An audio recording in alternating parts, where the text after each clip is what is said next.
এগুলো কি বানিয়েছো তুমি সকাল সকাল? সকাল সকাল আমি কালকে রাত থেকেই বানানো শুরু করেছি।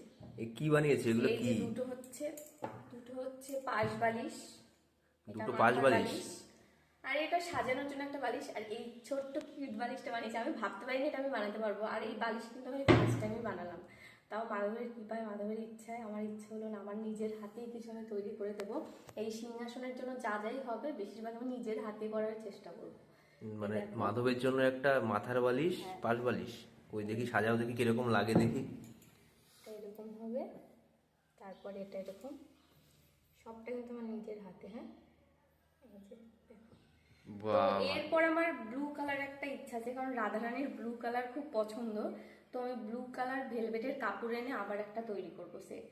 এটা তো একটা সেট। তুমি এত কিছু সব নিজের হাতে বানিয়েছো? কালকে আমি প্রায়, হ্যাঁ, কালকে রাত্রে বসে সন্ধ্যেবেলা বসে আমি কমপ্লিট করেছি এটা। খুব ভালো লেগেছে এটা করে। আর আমি যে এটা করতে পারবো এটা ভাবতে পারিনি, এটা পেরেছি।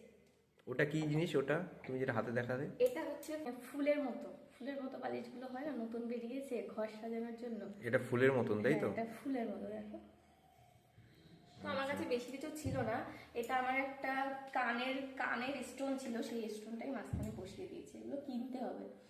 আর এই যে আর এখানে কি সাজিয়ে রেখেছো এগুলো সব ডয়ারের মধ্যে? সব আমি এনে রেখেছি চিত্র করে, এগুলো মেলা থেকে আমি কিনেছিলাম। এগুলো হচ্ছে বেড কভার, আর এগুলো হচ্ছে তোয়ালি গা মোছানোর জন্য। আচ্ছা, আর এখানে এই ব্যাগটা আমি পেয়েছিলাম কসমেটিক্সের দোকান থেকে, এটা রেখে দিয়েছি নতুনই। ওটা ব্যাগ কিসের ব্যাগ এটা?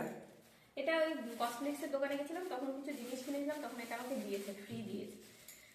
আর এর মধ্যে আমি বালিশগুলো এখন রেখে দেবো, যখন আমার মাধব আসবে তখন আমি এগুলো সব বের করে সাজাবো। কিন্তু বালিশগুলো বানানো সত্যি খুব সুন্দর হয়েছে। এখন আমি সাজাইনি, এখানে দুটো লেস বসবে, লেসগুলো বসাবো। আমি আঠাটা আনিনি, ফেভিকুইকটা আনতে হবে। তারপরে এই দুই সাইডে লেস দেবো, লেস দিলে এই জিনিসটা আরেকটু ফুটবে। ওটা কি সেলাই করেছো নাকি এই বালিশগুলো? সেলাই পুরো হাতে সেলাই, পুরো দেখো। হাতে। আচ্ছা, তো কেমন হয়েছে তোমরা জানিও। আর তোমরাও করো, তোমাদের মাধবের জন্য, বাড়িতে যে গোপাল আছে তার জন্য হাতে কিছু বানিয়ে দাও, তাতে সে অনেক সন্তুষ্ট হবে।